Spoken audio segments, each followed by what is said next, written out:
I can see a strain coming from Motilal Nehru, Jawaharlal Nehru, Indira Gandhi, my father. And the strain is that your purpose in life is to search for the truth. Even I don't view myself as a politician. I'm a seeker of the truth. I seek in everything I do. My grandmother told me that we've always had dogs. And it's just been a thing in our family that we always have dogs. The dogs are almost like family. I suddenly disappear. You find Jawaharlal Nehru sitting here. क्या पूछोगे उनसे? I'd say to him, tell me the one thing that you think I should never ever do. And I know the answer to that. What is that? Compromise with RSS. नमस्कार, welcome to the Nehru centre. Nehru centre में आपका स्वागत है। और आज एक विशेष व्यक्ति से हम लोग बात करना चाहते हैं। मैं उनका थोड़ा परिचय अपनी तरफ से दे दूं। उनका नाम है राहुल गांधी। पिछले 20-25 साल से देश का राजनीतिक पटल आप माने तो उसमें बहुत प्रमुख रूप से अपनी एक भूमिका निभाते रहे हैं। तो Rahul ji, thank you for giving time. आप पार्लियामेंट चल रही है, उस बीच में समय दिया, इट्स रियली ग्रेटफुल। आपका क्योंकि परिवार रहा है, स्वाभाविक नेहरू जी से जुड़े रहे हैं। What are your first memories of him? Family में कैसे उनके बारे में सुना, क्या सुना? इंदिरा जी से सुना, राजीव जी से कुछ, something from Sonia ji? I've never been asked that question before, and when you're asking me that, he was everywhere. Mm-hmm.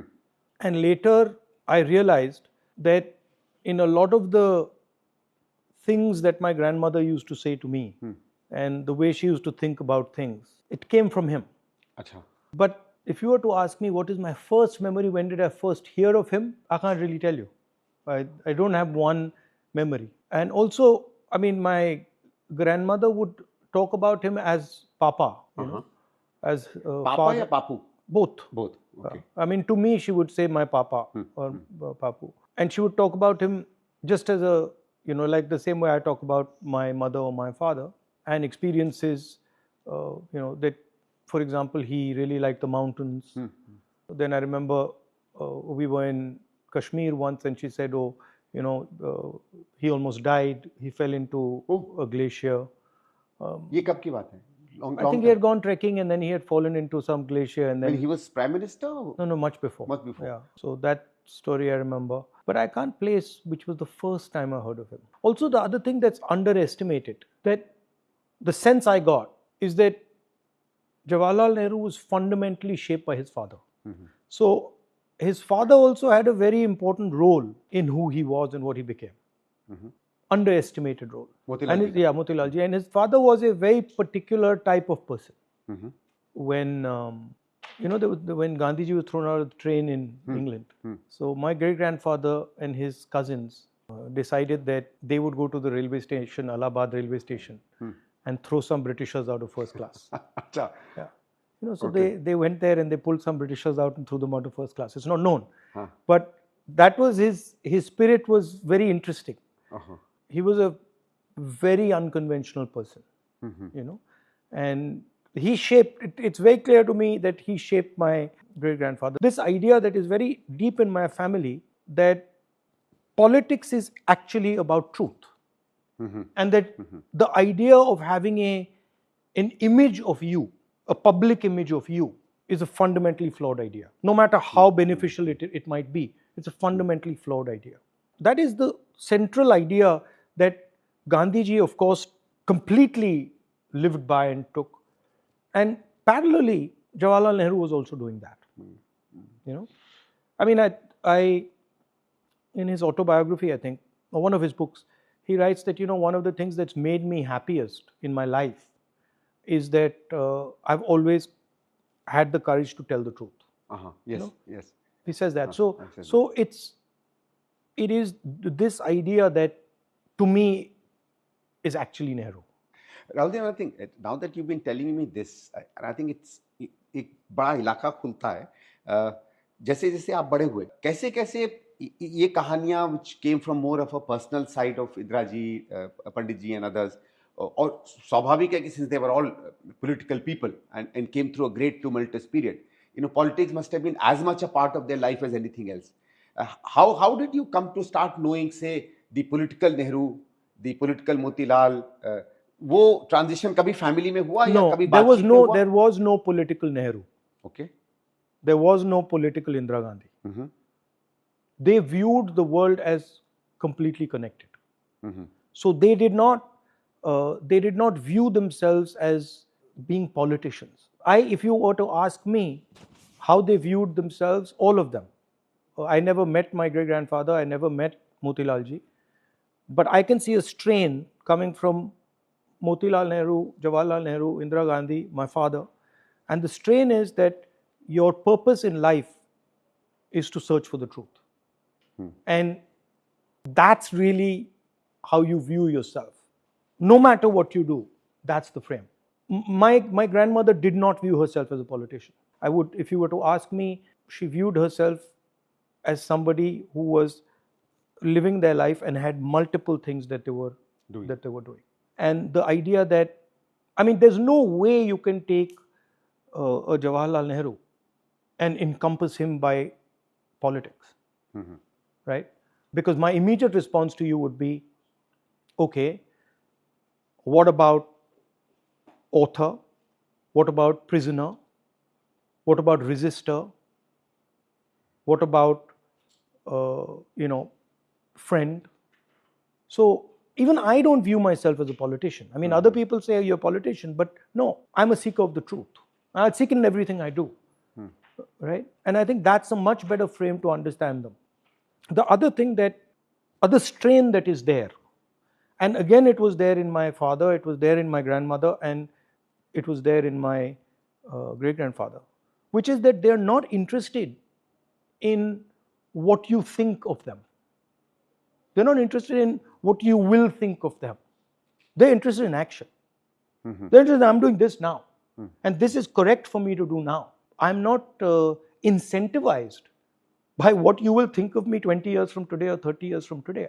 So that other strain, right, that you're searching for your truth, which is why Mahatma Gandhi became such a big part of my great-grandfather's life, because it was a collective journey with Mahatma Gandhi as sort of, in the Indian tradition, as the guru, as the guide.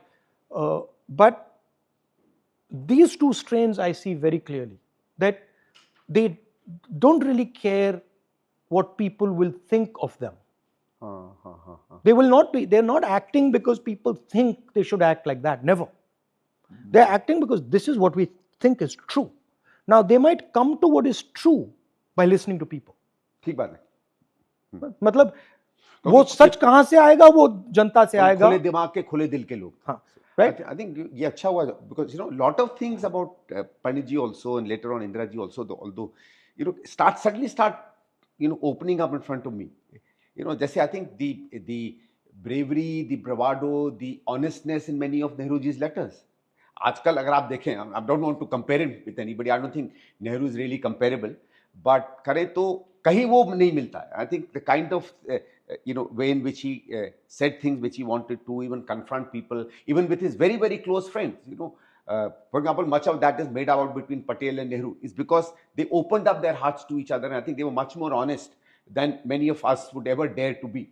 I think a lot of that opens up a very new line into thinking about Nehru. Patel and Nehru, they were friends, and they were great friends, but they had disagreements on direction.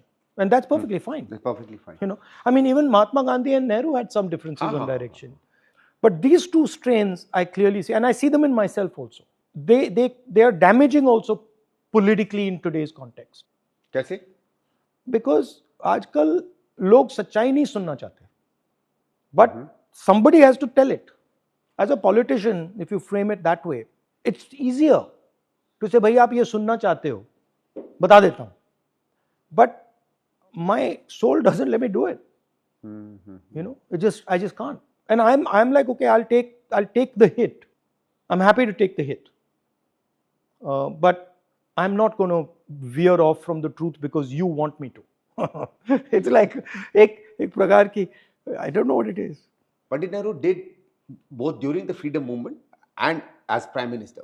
He did a lot of things that conventionally anybody who's a normal politician would not have dared to do. His work on the way he looked at inequality, his work on tenancy reform, his work on zamindari, his work on economic policy, his work the way he restructured the whole of India. And I think, he did some outstanding and absolutely remarkable work, in spite of whatever people, go around saying. And I think that's why he was always much more of a statesman than anything else.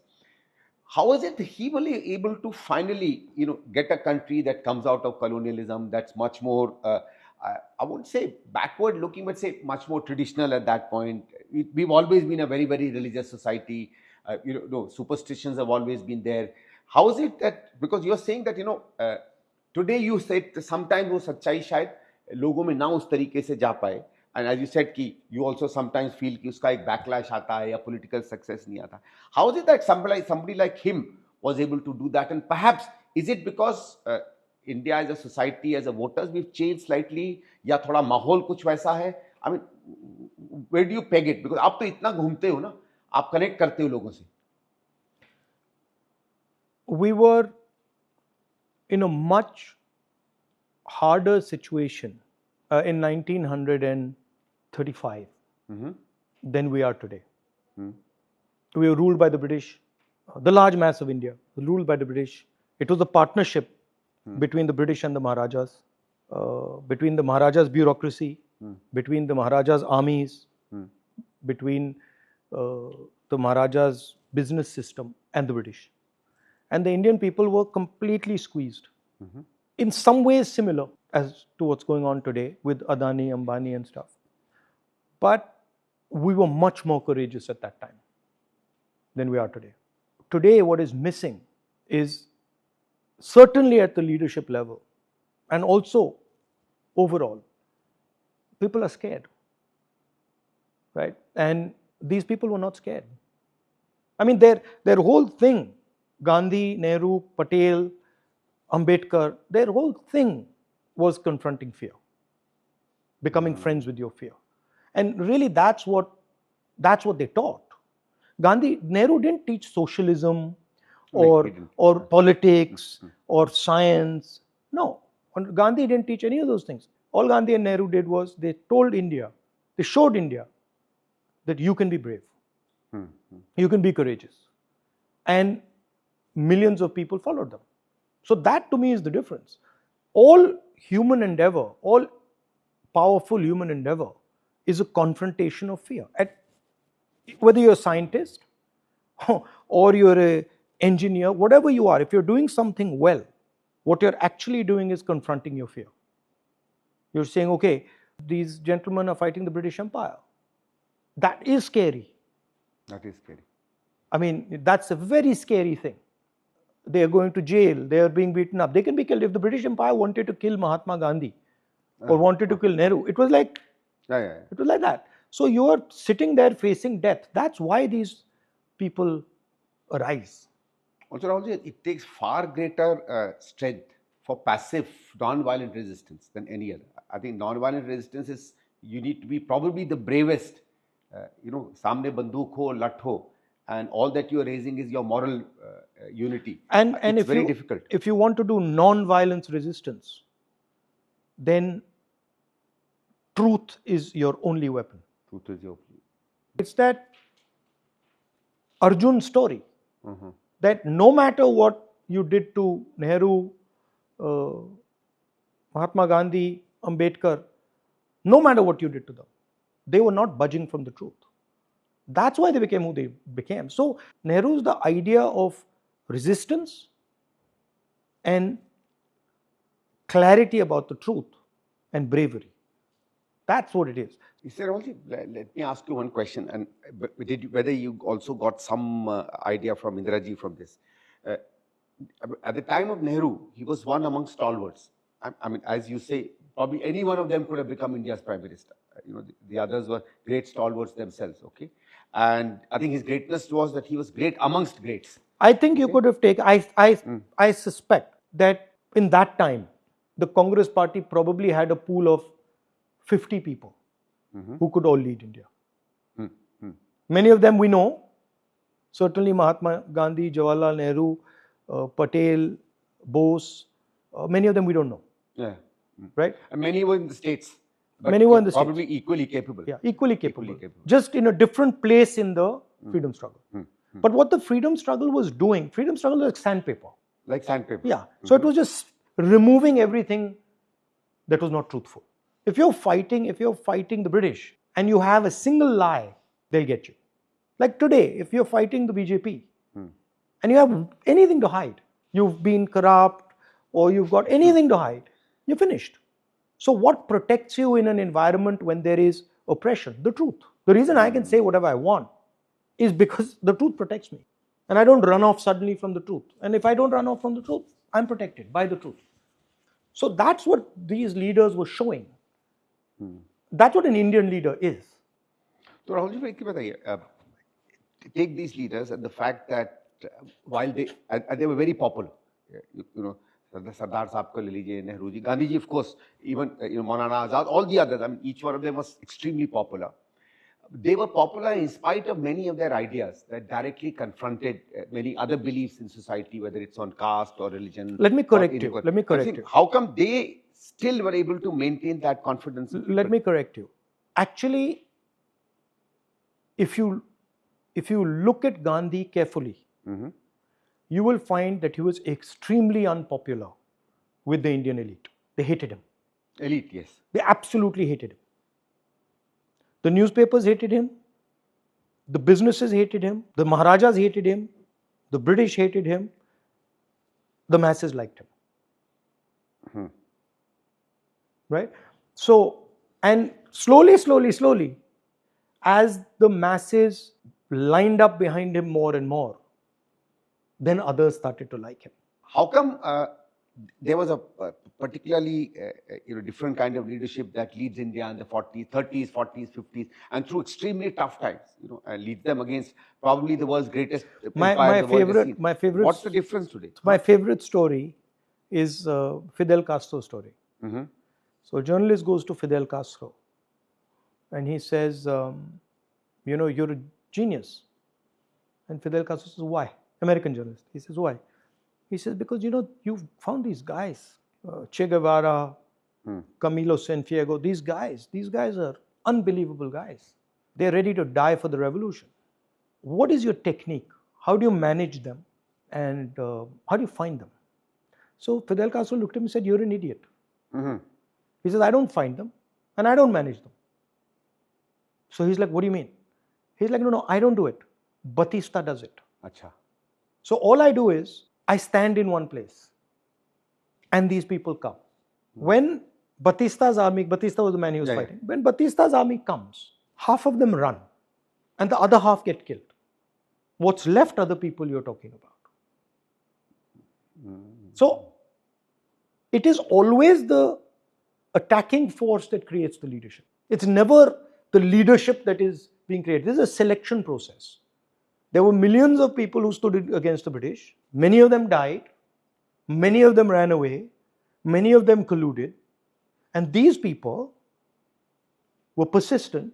They kept standing there. They didn't back down. And that's why you view them as leaders. Savarkar's picture would have been up here if he hadn't signed that letter. The British unselected Savarkar. They broke him. That's just what happened. They couldn't break him. They couldn't break him. They couldn't break Patel. They couldn't break Bose. They couldn't break Ambedkar. Simple. So leadership is always about standing against the pressure. Are these also part of the legacy of Nehru that inspires you or motivates you? Or is there anything else? I go with the same frame that what my grandmother told me. Nehru is the people of India. Nehru exists because of the people of India. Nehru is an expression of the people of India. If the people of India were not there, meaningless. If that connection with the people of India was not there, meaningless. Right? So to me, yes, Nehruji is an inspiration, but he's as much an inspiration to me as anybody who's doing work, fighting for the truth, standing for the truth, and not backing down. Of course, he's my relative, so I have a different feeling towards him. I have a feeling of probably a much deeper connection with him. But in Nehru, I see an open mind, a questioning mind. I see a brave person, and I see somebody who doesn't veer off from the truth. That's it. मैं एक लेकिन पूछना चाह रहा था कि that is something I sometimes am not able to figure out in Nehru's case. He does takes part of the freedom struggle. It's a thing that involves him so much. But sometimes when you read his writings, you especially Discovery of India, which I think is his greatest book, you see a breadth and a vision and a depth that is unparalleled. Where do you think that came from? And I'm not asking his great grandchild right now. I'm asking you as a person, as an Indian citizen, as a world citizen. ये कहाँ से आया उसमें? So if you were to take a Nehru and you were to compare him to a Gandhi, they both have massive depth and breadth in different directions. So Nehru is looking into the future. Nehru is looking around him. Nehru is looking the world around him, and he's going in. The search for internal observation. Rahul ji, एक चीज पर आते हैं, मैं सोचा कि इस पे भी जरूर बात करें. One of the greatest legacies. Sorry, final thing. And this my father also had, and my grandmother also had, my sister has, I have, which is curiosity in everything and giving value to everything. Meaning, if I go and talk to Mr. Bill Gates, and then I go and talk to Chetram Mochi, the curiosity is the same. The interest is the same. The fact that this man is very rich, or this is a very powerful system, or this is a very big system, versus that is a very not so powerful system, not so wealthy, makes no difference to me. And that's, I think, comes from my great-grandfather. It's compassion, that I'm not interested in who you are. I'm interested in what you're feeling. I'm looking for what feeling is in you. And I'm also looking for what feeling is in him. I don't really care that you're a billionaire or you're a poor person or you're whoever you are. And so that curiosity is unbounded.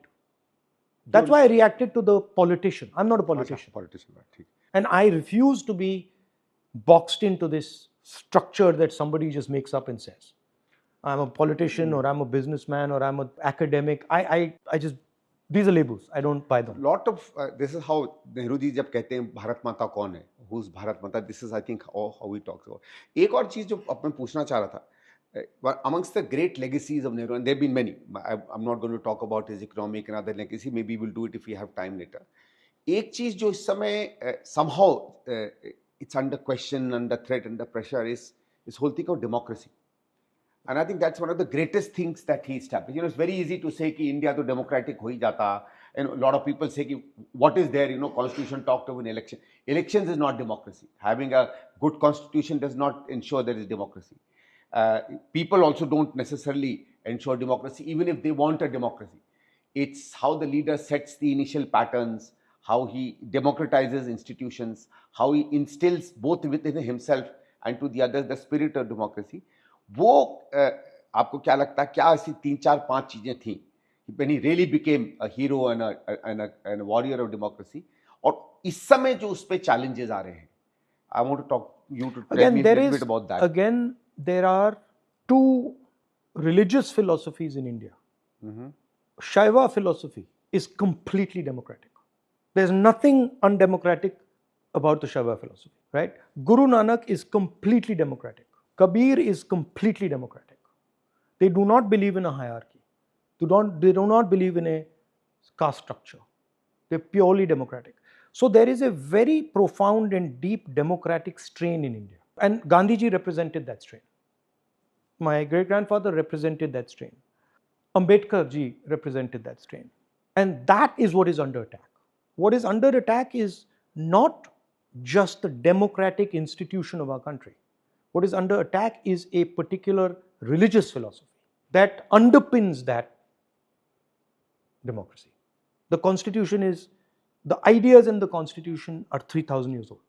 So what is under attack is not just a book. What is under attack is a set of religious philosophies that are inconvenient to the RSS.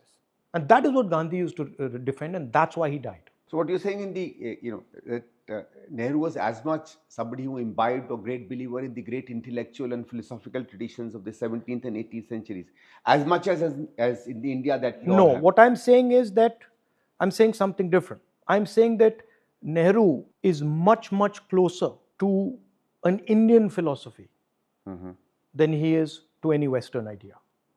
Correct. But he's open to Western ideas. So he's open to science. He's open to looking at different cultures.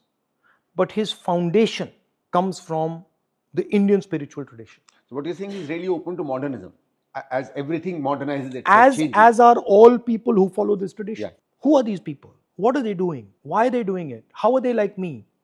This is the Indian spiritual tradition. That's why we absorb everything. So in many senses, actually, in 47 to establish it, put it part of that, get this continuity with our ancient tradition, that's, I think, a battle or a war that Nehru fought and fought very adequately and substantially. But इस समय जो इस पर threat आ रहा है, and many people also call it almost like an existential threat. इस समय क्या है that needs to happen, and you're calling yourself a lot of things, and I perfectly agree with that. But somewhere or the other, you're also a public person. So somewhere or the other, we also have this great duty upon our head to look at what he did in 47, 48 and continue to do that today. What a Nehru or a Gandhi did was tell India the reality of what they were facing. India was refusing to accept that for many years that they were enslaved by the British. Large majority of our elite was perfectly happy with the British, right? And what Gandhiji and Nehru said was, this is slavery. You will never be successful under the British. So in a sense, they awakened India and made India look at the truth. Now India has certain truths which India is not ready to face right now. It's going to have to face them. There's no way out. You're going to have to face them. You're going to have to develop the courage to face them. You have huge unemployment. Your entire economic system has failed. You have a complete lack of harmony in the country. These are truths. And these things are damaging. They're damaging for the future of India. So certain people have to stand for the truth and say, this is it. And they have to defend the truth. Sooner rather than later, everybody will have to face it. I mean, you're seeing today, for example, that the United States has imposed tariffs on us. It's going to have huge economic consequences. We're going to have to face it. Modi ji's hug is not going to resolve it. Right? Modi going and hugging Trump, and I mean, he gave him a dressing down out there, and put and basically Modi just bowed his head and came back. So that's not the type of thing a Jawaharlal Nehru would do. Certainly. Or an Indira Gandhi would do, or Mahatma Gandhi would do. So to me, the act of politics is about publicly standing for the truth. The other thing, Nehru, which amazed me, I went to the jail, one of the jails. I think it was Naini, but I'm not sure.